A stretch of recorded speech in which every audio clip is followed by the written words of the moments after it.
freedom in this country, and that's a wonderful thing, isn't it? And we have freedom of religion and freedom of speech, and that's one of the cool things about being an American.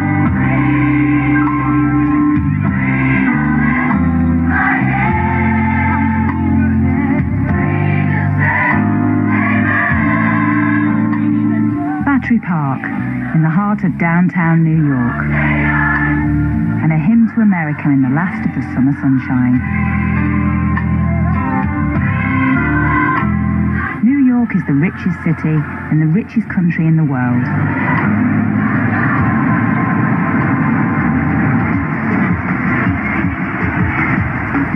But just a few miles uptown live some of the poorest communities in America.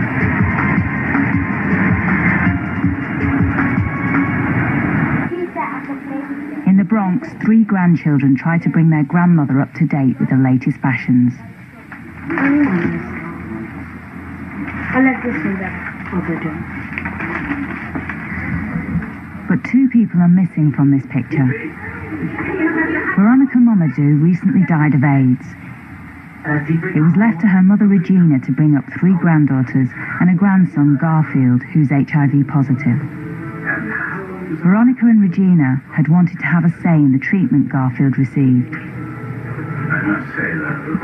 But instead, the New York authorities insisted Garfield stay on drugs and medicines, which even the other children could see were making him ill.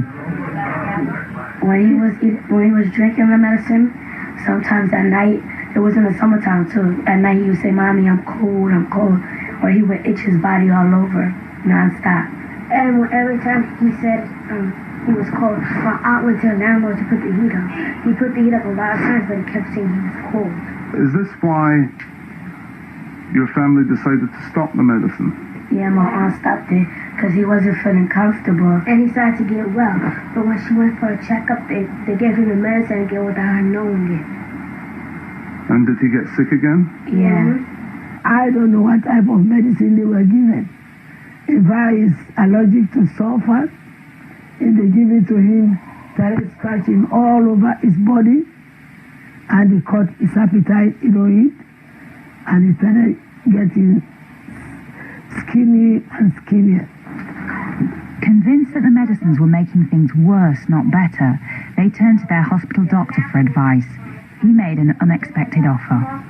My daughter told me, she said when she went to see the doctor, at that time it was the child's appointment. The man said they will be giving her $25 for a month if they can put the child on experimental basis. She said, I will think about it. And she said no. Then the doctor told her, he said, you will regret it. Regina's daughter took Garfield off all medication. Almost immediately, his health improved. Then there was a knock on the door.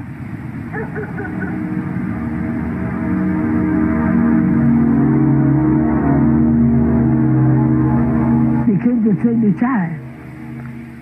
And they came with police.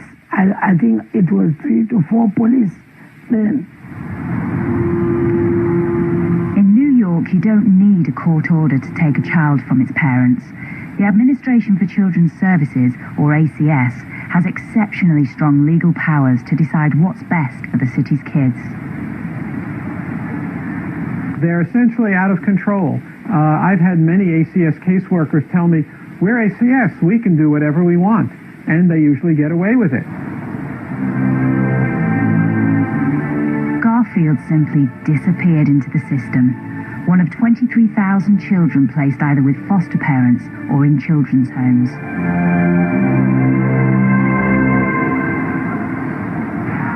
This Catholic-run home, the Incarnation Children's Center in Harlem, is where many HIV children end up if their parents or guardians refuse to medicate them.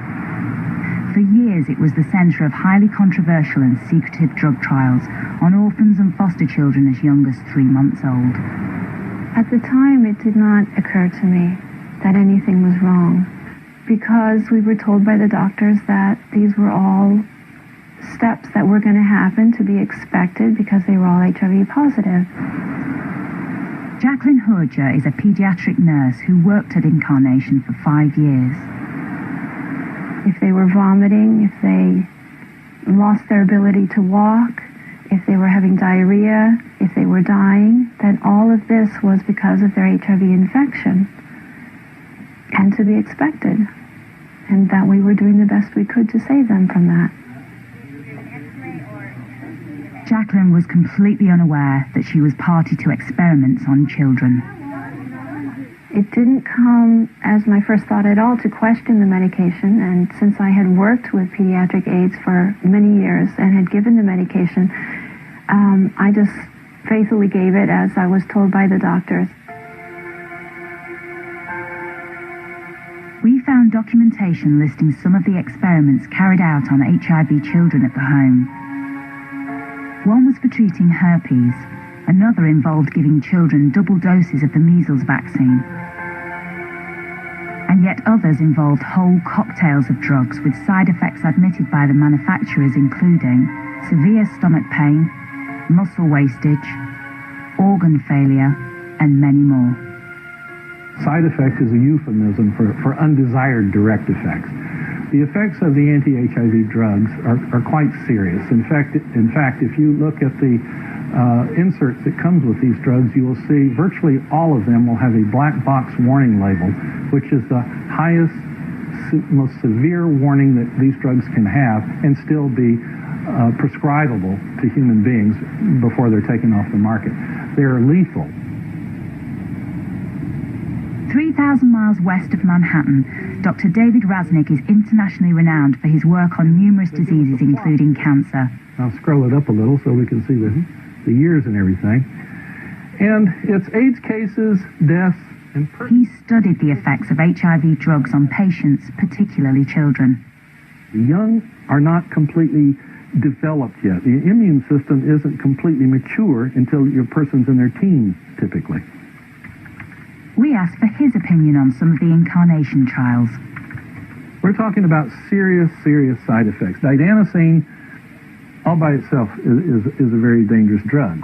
Zidovudine is our famous AZT, which has never been shown to be life-saving. It also causes severe anemia. Nevirapine is the drug that also causes that Stevens-Johnson syndrome, the flaking of the skin, and it's very, very dangerous and debilitating. It's horrible and painful and also lethal. These children are going to be miserable. They're absolutely going to be miserable. They're going to resist taking them after a while. They're going to probably take them when people give it to them. They're going to suffer so much AZT all by itself. They're going to have cramps. They're going to have diarrhea. They're not going to eat. Their joints are going to swell up. They're going to roll around on the ground. You can't touch them. And I understand that the Incarnation Center, they sent them to the hospitals, these children, and they cut a hole in their belly and put a feeding tube in their belly and administer the drugs to the children who don't take these drugs. My friend Jody said she never, ever liked to take her medicine. So they used to hold her down, force it down her throat. I told her, would you like this? This boy spent most of his life at Incarnation. Age 15, after years on drug tests, he has the physique of a 10-year-old. He didn't want to show his face, but he did want to tell the story of what happened to him in the home. I did not want to take the medications, and I did not want to, do all that stuff. But they insisted. Yeah, if you want to get out of there, you have to do what they say, or else you're not going anywhere. His medical records, which we've obtained, prove that he was enrolled in drug trials while living at Incarnation. If a child refused to take the medicine, a peg tube was inserted directly into the stomach, something he warned his friends about. And I used to tell her every single day, please take your medicine. Don't want a tube in your stomach. And she didn't listen to me. That's what she got. And my friend Daniel, he didn't like to take his medicine either. And he got a tube in his stomach. Under federal rules, consent for children to take part in drug trials has to be given by their parent or guardian, but the kids at Incarnation have no independent voice. The body that is their legal guardian, the ACS, is the same body that makes the children available for trials. You would not expect too many parents to volunteer their loved children for such experiments. This means that if the researchers want to do the experiment on children, they're going to look for vulnerable children whom they can get. And when you have city government agency accommodating them, that is the biggest betrayal of those children. They don't have anyone but the city agency that is their guardian on paper, but not in human ways. For over 10 years, Vera Shirav has battled almost single-handedly with the New York authorities to come clean over the use of children in drug trials. They tested these very highly experimental drugs, phase 1 and phase 2. Why didn't they provide the children with the current best treatment? That's the question that we have. Why did they expose them to risk and pain when they were helpless? Would they have done those experiments to their own children? I doubt it. ACS. When we spoke to the ACS early in our investigation, they told us that no child was selected for trials without a long process of decision-making. I would absolutely reject the idea that they go through a process. Yes, they go through a process, but it is on paper only. For example, the city department created a panel, an ethics committee that approved the experiments that were conducted at Incarnation House. There's only one little pesky detail. The panelists all come from hospitals that conduct the trials, so they all are stakeholders in saying that it was perfectly all right.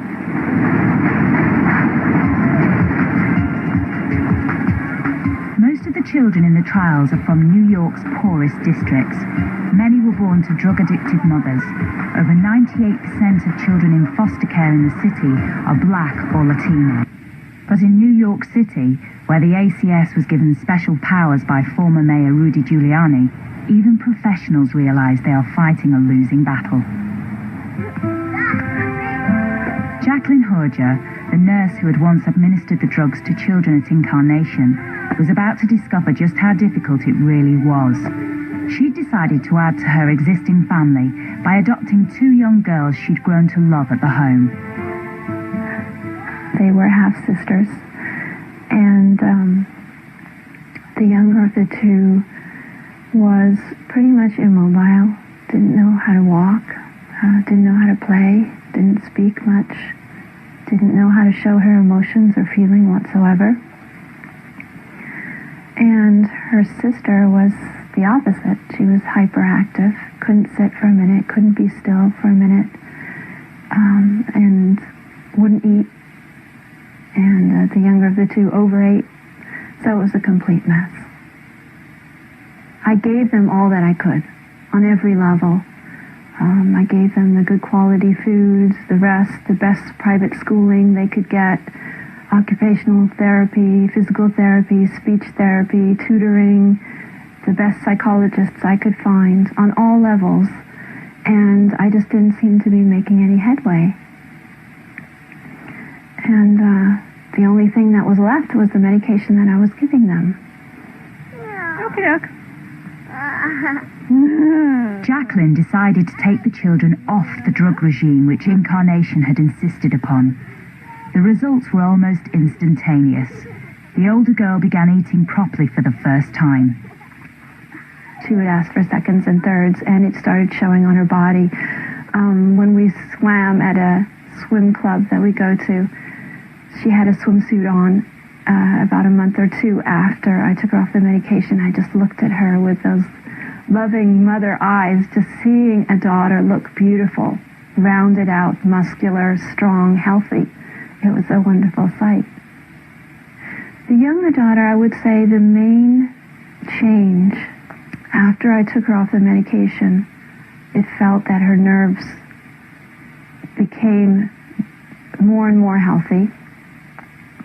And I taught her how to walk, run, jump on the trampoline, play, ride the bicycle, swim. And it was a joy to watch her. So that affected the cake. I remember the first Christmas when they all got new hats and they sat in the corner, all three of them together next to the Christmas tree in their new hats, surrounded with their presents. And Eileen had this little shy smile, Olivia beaming from ear to ear, and Leah sitting over them. And on Christmas morning, I looked and there was the faintest red in the horizon, so I turned on the light, they all got up, we opened our presents, our stockings, and we started yelling out the window, "Thank you, Santa Claus!" And then Mommy came stomping down the stairs. "How dare you guys, it's only 1 o'clock in the morning." Not long after those Christmas celebrations, there was a visit from the ACS.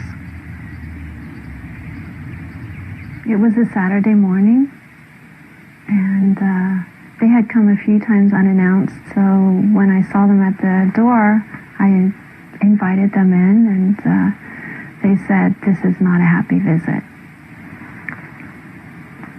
And at that point, they told me that they were taking their children away. And I was in shock. I couldn't believe it. It's this home day. They're in their pajamas, and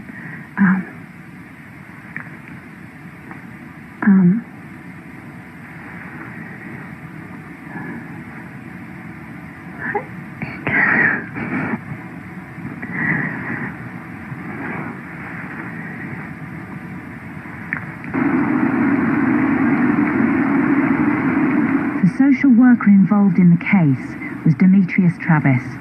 He was on holiday when a temporary caseworker arrived at their door with the ACS. The family did not agree with the drugs that were being given to these children who had HIV, and as a result of the parents not agreeing with the medicinal, regimen that was being administered to the children, when it was learned that that regimen was not being followed, the children were taken back into foster care. Did that decision upset you? It bothered me, yeah, because I can remember how well off these children seemed to be, and that wasn't just my opinion. That was the opinion of this mental health professional who had dealt with these children over a period of, I would say, a year and a half, 2 years. As a result, Jacqueline was taken to court and convicted of child abuse. Where do all they know? I don't know. I'm not allowed to know. Jacqueline's greatest fear is they've been returned to Incarnation Children's Center or a similar home in New York, where they might be subjected to experimentation. Well, it is shocking that in New York City, experimental drug treatments are being used on children who are in foster care. Even senior politicians in the city have found it impossible to get information about the trials. Bill Perkins is Deputy Majority Leader on New York City Council. We do know that several have passed away during the course of these experiments, and we know that there are still some involved. And there's been somewhat of a secrecy about the whole matter, I must say. It has not been easy to get through the bureaucracy as to exactly what this is all about. In a mass grave owned by the Roman Catholic Church close to Manhattan, over 1,000 children's bodies, including some who were enrolled in the trials, lie beneath a tarpaulin.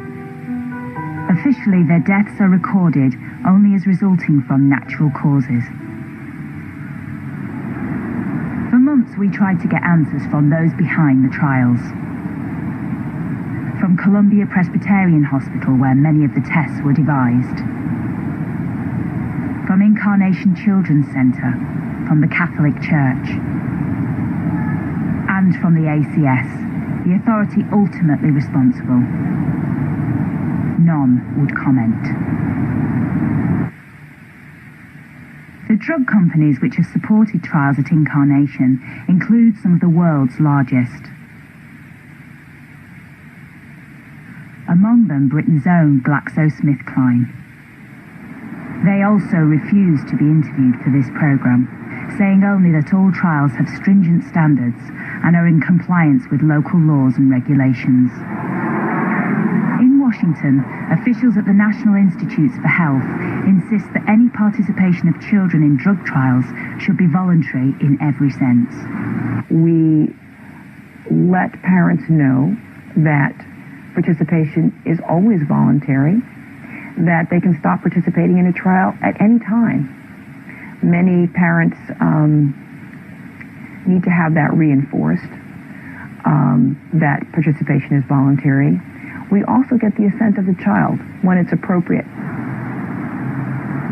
But what if that child is in the care of New York City authorities, which have volunteered it for trials in the first place? New York law hasn't made clear where the boundaries are between the parent's right to provide and control the treatment for the child and ACS's right. And as a result, the parent loses out and the child loses out because ACS simply says, we're going to make all the decisions. In 2002, the trials at Incarnation were suddenly halted. Attempts to uncover why exactly meet either with silence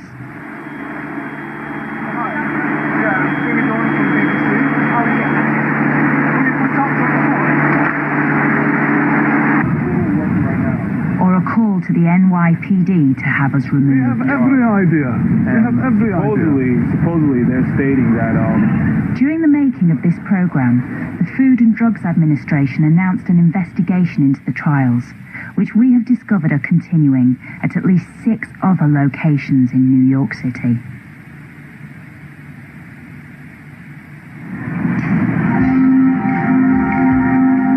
Meanwhile, Regina Musa from the Bronx is now in contact with her grandson, Garfield.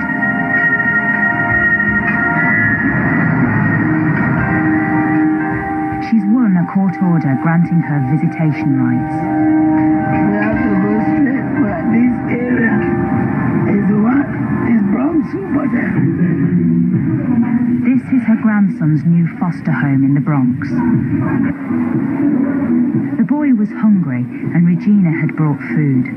Although the house was in poor condition, it was better than his previous one, where the foster mother had allegedly beaten him. Garfield's new foster mother receives $6,000 every month for him and 3 others. What makes her a better guardian in the eyes of the authorities is that she gives the medicine demanded by the ACS, and Regina refuses. I want to get him back. I want to get him back. Because I don't want my child to remain in experimental basis. Not my own grandson. Because we love him. Jacqueline Horger has had no news of the 2 little girls she was adopting since that day when the ACS arrived on her doorstep. We weren't given any rights whatsoever.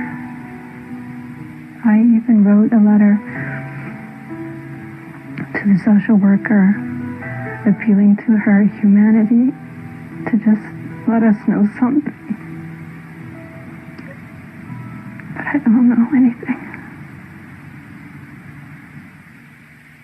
Did you ever say to the nurses or the doctors that you felt the medicine was wrong? I try. I just try to be me.